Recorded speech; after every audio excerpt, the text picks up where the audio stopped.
Today's topic is dynamic memory allocation. Uh, there are two types of memory allocation. One is dynamic memory allocation, and another one is static memory allocation. So why we are discussing memory allocation? Because data structure, we have discussed in the previous video that data structure is a way to organize data so that it can be accessed and modified efficiently. So why we are learning data structure in the first place is because we memory is a very crucial resource and we want to use memory very efficiently. So we cannot waste memory. So that's why we study about this concept of dynamic memory allocation. Now, for example, we will differentiate between static and dynamic memory allocation. So, uh, dynamic memory allocation and static memory allocation. So what is the basic difference between dynamic memory allocation and static memory allocation? So the basic difference in it is static memory allocation is at compile time and dynamic memory allocation is at runtime. This is the basic difference between them. Now, for example, I am giving you a very good example. For example, let's take a bucket. So this is a bucket of static memory allocation which is of fixed size. And in dynamic memory allocation, we have a bucket, but it is not a normal bucket, it is a magical bucket. And this magical bucket has four magical powers. So, what are those four magical powers? The four magical powers are malloc, calloc, realloc, and free. These are the four magical powers, but you cannot use these four magical powers without a jug. So this is a jug, and this jug is called pointer. So you cannot use all these four powers without the jug. Now, for example, this is a memory heap. So static memory allocation, for example, I have given int a is equal to 10. Now you have given a as an integer. So integer in some compiler it will take 2 bytes, and in some compiler it will take 4 bytes of memory. So for example, in my compiler it is taking 2 bytes, so it will allocate this bucket size of 2 bytes, 1 and 2 bytes, and I have stored 10 here. So now this is fixed. Now I cannot change this size, I cannot do anything about it. For example, I have initialized an array of size 10. Now, because this is integer and I have stored 10 values, so 10 into 2 is equal to 20 bytes. So it will allocate a memory of 20 bytes to this. Now, if I want to insert elements in inside this array, so this is an pictorial representation of an array.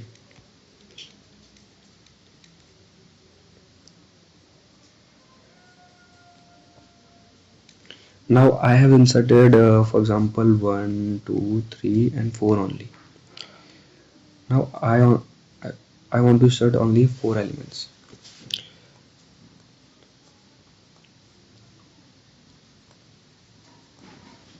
I want to insert only 4 elements.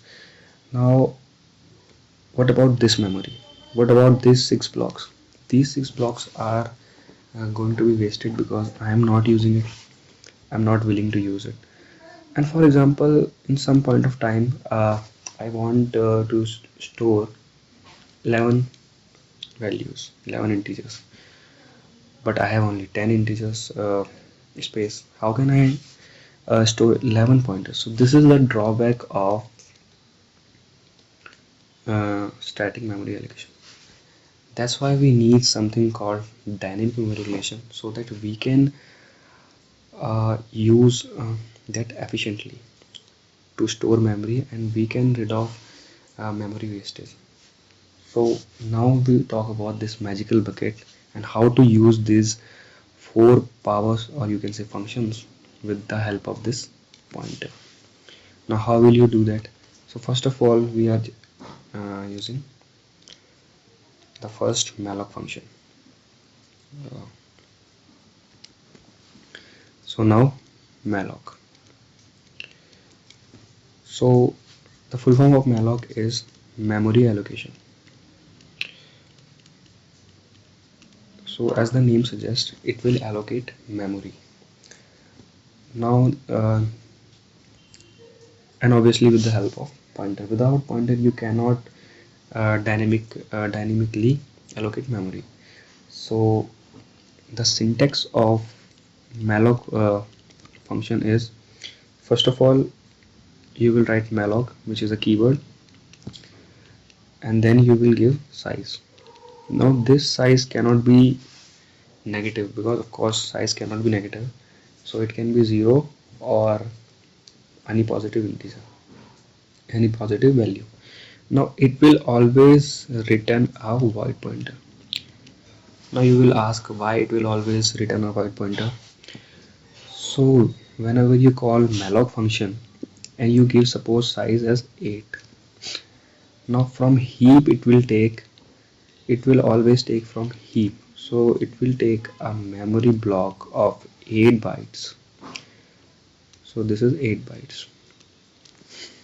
And the address of the first byte is suppose 10, second byte is of 10, 20, 30, and last byte is 80.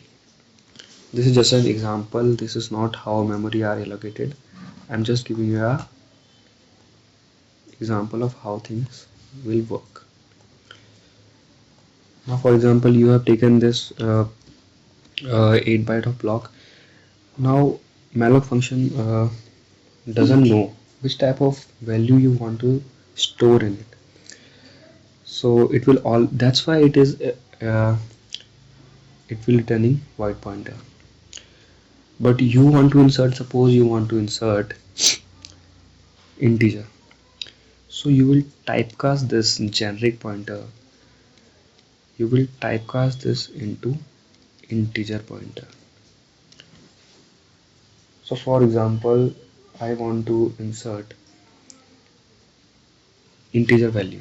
So I will write first of all int asterisk and then malloc keyword. Then I will give the value of n and then size of int. So I will use this size of operator to give the size. Now this n is of my choice. Suppose I want to store 5 integers. Now the size of integer is 2, so 5 into 2, it will give 10 bytes of memory. So it will take from heap 10 bytes of block.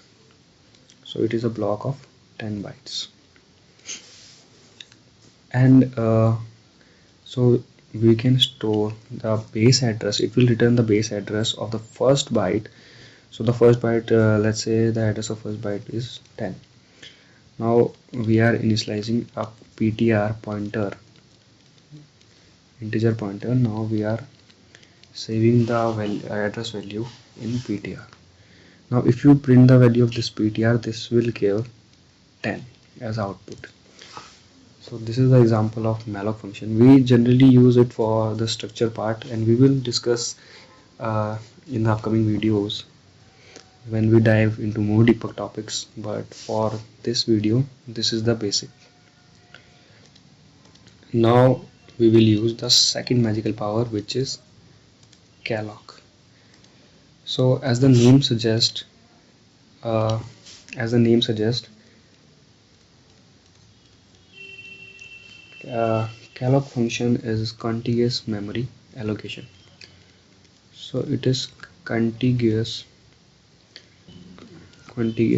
memory allocation, or you can simply say that contiguous allocation.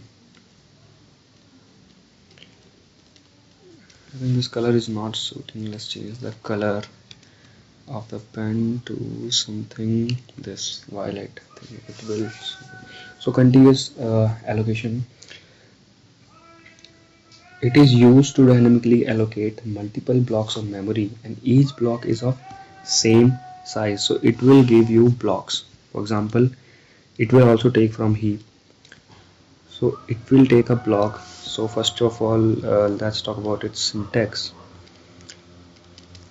So first of all, you write the calloc keyword, then you will give n, so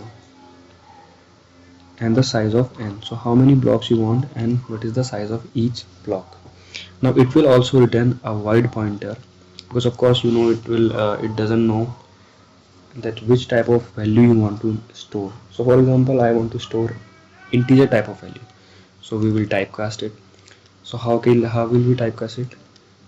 We will write int asterisk calloc, and suppose we want to insert 5 integers, so 5, and size of operator we will use size of int,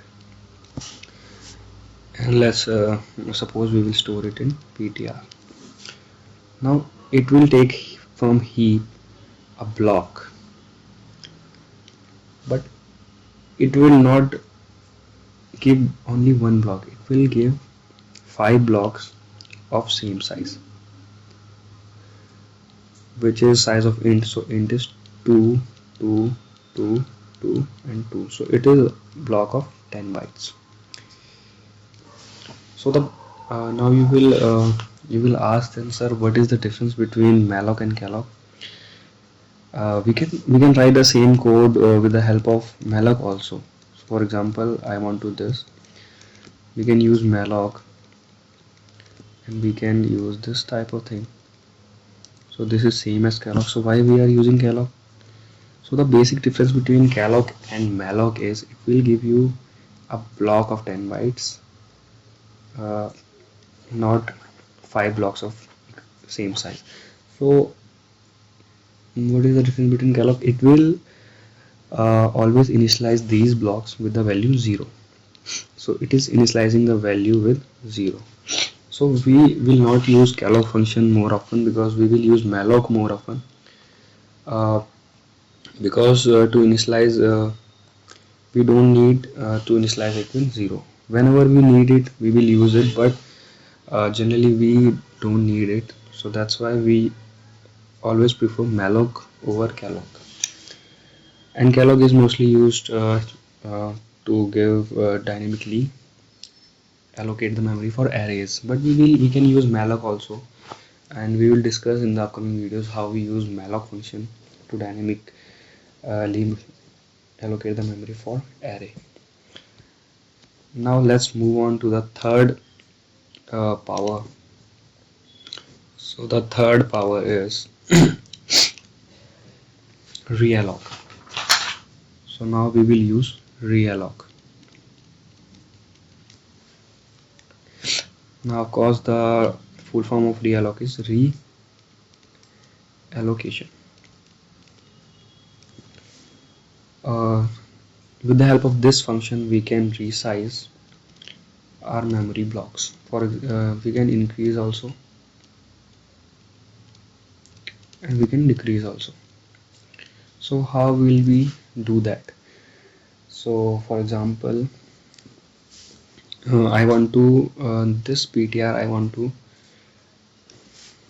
increase or decrease the value. So how will we do it?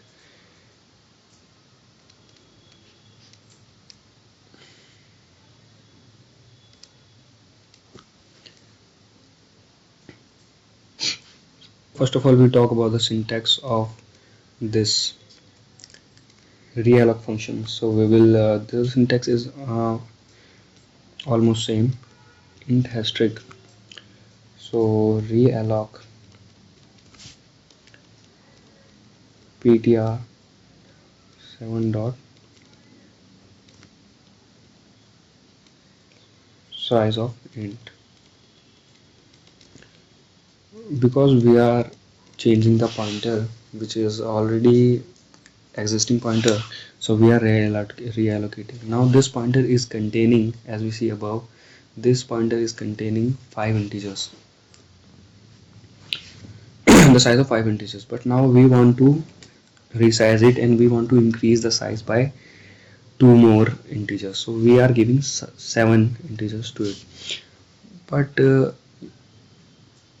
property of this realloc function that it will copy those 5 elements which were given earlier and just increase the size.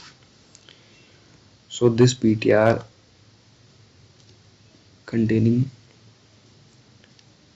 10 bytes of memory first, but after this realloc function it is now containing 7 into 2, 14 bytes of memory. So this is what realloc is doing. Now for example, it is taking from heap. Now in heap, this 10 byte of memory is already allocated, so it will just increase these two blocks at the last of size 4 and then add up. But for certain situation, suppose a situation occur when it cannot allocate memory here, so it will copy the data of this and reallocate somewhere else. The address of this will change, but the elements are being copied here, so now it is 14 bytes. The address might be changed. Suppose the address of this block is 10 and the address of this block is 20.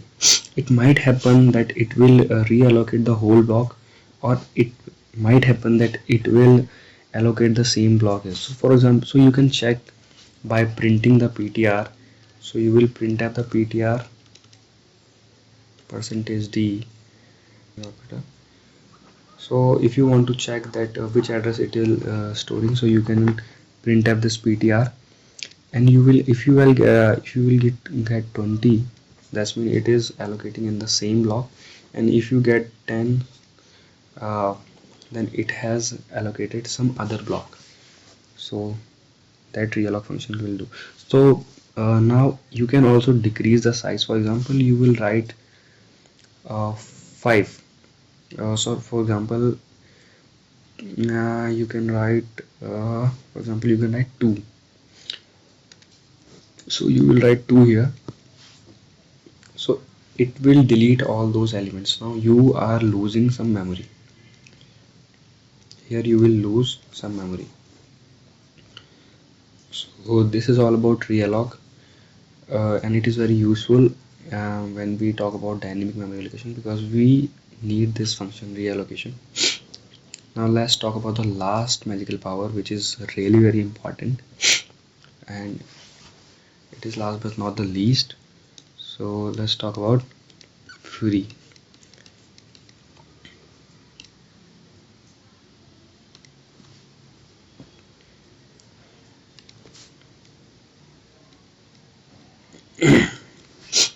Now the syntax of free is very simple. First of all, it is used to release the dynamically allocate memory, and the syntax is very simple. It is like just you write free keyword and just give the pointer here. Now it has released the memory. Now you will not get now you cannot access uh, the stored value inside ptr. Now you cannot access these things. Now it will also give value void. It doesn't return any value.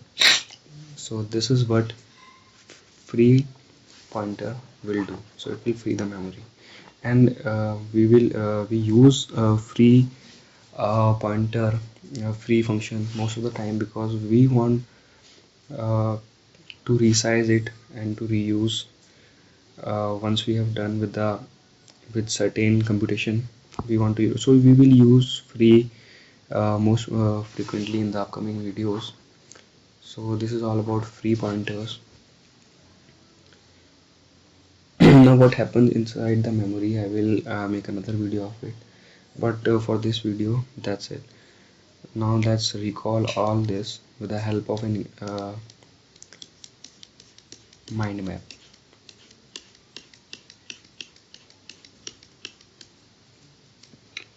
So what we have discussed today is we have discussed a definition of uh, dynamic memory relation, which is allocating memory at runtime. Now advantages are many: flexibility, efficient use of memory. It comes under the library of stdlib.h. Now syntax, I have talked about the syntax. Null check always. Now some common mistakes like memory leaks. Remember to free allocated memory. So you have to uh, be very careful when you are working with dynamic memory allocation, because it is there are higher chances that you will commit some mistakes. So it is practice well, and always a good programmer always use dynamic memory allocation. So it is a good practice to use dynamic memory allocation even if you are writing simple line or 10 or 20 line of codes. If you are writing, always try to use dynamic memory allocation. It is a good practice, always use it. So now we should talk about we have talked about dynamic memory. Now the difference between static and dynamic memory allocation. So static memory allocation, as we have told, allocated at compile time, fixed size, cannot be resized during execution. Memory is automatically freed when the program ends. So it will free the memory when the program ends. And in dynamic memory allocation, allocated at runtime, flexible size can be resized as needed, must be manually freed using free. So always remember to free the memory after its usage. And now example of usage is basic upcoming videos. Now let's end today's video with a beautiful quote. Success is not final, failure is not fatal. It is the courage to continue that counts, by Winston Churchill. So with this quote, let's end today's video. I hope you like it. Thanks for watching.